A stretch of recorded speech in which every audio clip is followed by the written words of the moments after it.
сәлеметсіңдер ме оқушылар, мен Абай атындағы Шығыс Қазақстан гуманитарлық колледжі негізгі орта білім беру мамандығы физика мұғалімі біліктілігі бойынша 3-ші курс студенті Еркінқызы Медина. Бүгінгі сабағымыздың тақырыбы Microsoft Excel электрондық кесте туралы жалпы ұғымдармен танысу. Сабағымыздың мақсаты Microsoft Excel электрондық кесте туралы жалпы түсініктермен танысу, сондай-ақ электрондық кестенің тарихы, қолдану ортасы туралы білу және де Excel бағдарламасының электрондық кестенің негізгі элементтерімен танысу. Қанекей оқушылар, бүгінгі сабағымызға саяхатымызды бастайық. Бүгінгі тақырыбымызға байланысты қысқаша мағлұматтармен бөлісе кетейін. Microsoft Excel электрондық кестесінің тарихын Дэн Бриклин мен Боб Фрэнкстон деген ғалымдар ашқан. Microsoft Excel электрондық кестенің негізгі ұғымдарын кесте ішінде есептеу жұмыстарын атқара отырып, олардың көрнекі түрде бейнеленетін диаграммаларды тұрғызу, мәліметтер базасын құру, сондай-ақ сан түрінде берілген мәліметтер арқылы эксперименттер жүргізу және тағы басқа мүмкіндіктер беретін программалық кесте. Оқушылар, мұнда Excel'дің бірнеше түрлері көрсетілген. Сабақ барысында тапсырмаларды, үй тапсырмасын осы арқылы жасап көрулеріңе болады. Microsoft Excel'дің Windows операциялық жүйесіне арналған нұсқалары.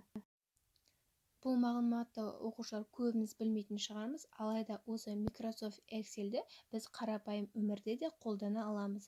Яғни білім беру жүйесінде, әкімшілік жұмыстарда, фирмаларда, бухгалтерияда және де қарапайым отбасы бюджетінде, медицинада осы Excel'дің көптеген көмегі тиеді. Бұнда Excel кестесінің мүмкіндіктері көрсетілген, яғни біз осы Excel арқылы графиктер мен диаграммаларды тұрғызуға болады. Сондай-ақ функциялар мен формулаларды пайдалана отырып, әртүрлі есептер шығаруға болады. Excel программасын іске қосудың бірнеше тәсілдері көрсетілген. Оқушылар мұқият назар аударамыз, өйткені бүгінгі үй тапсырмамыз осы программа арқылы орындалады.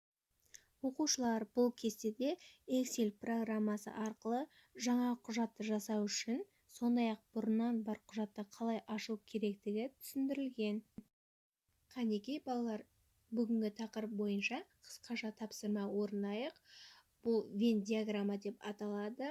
Бұнда Word пен Excel'дің өзара ерекшеліктері, сондай-ақ екеуінің ортақ белгілерін жазамыз.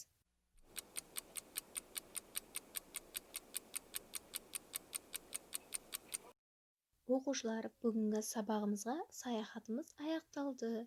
Барлығыңа бүгінгі сабақ ұнады деген ойдамын. Оқушылар, қазір осы кері әсер парағын толтырамыз. Бұнда бүгінгі сабақты қорытындылау үшін бірнеше сұрақтар берілген, сол сұрақтарға жауап жазамыз.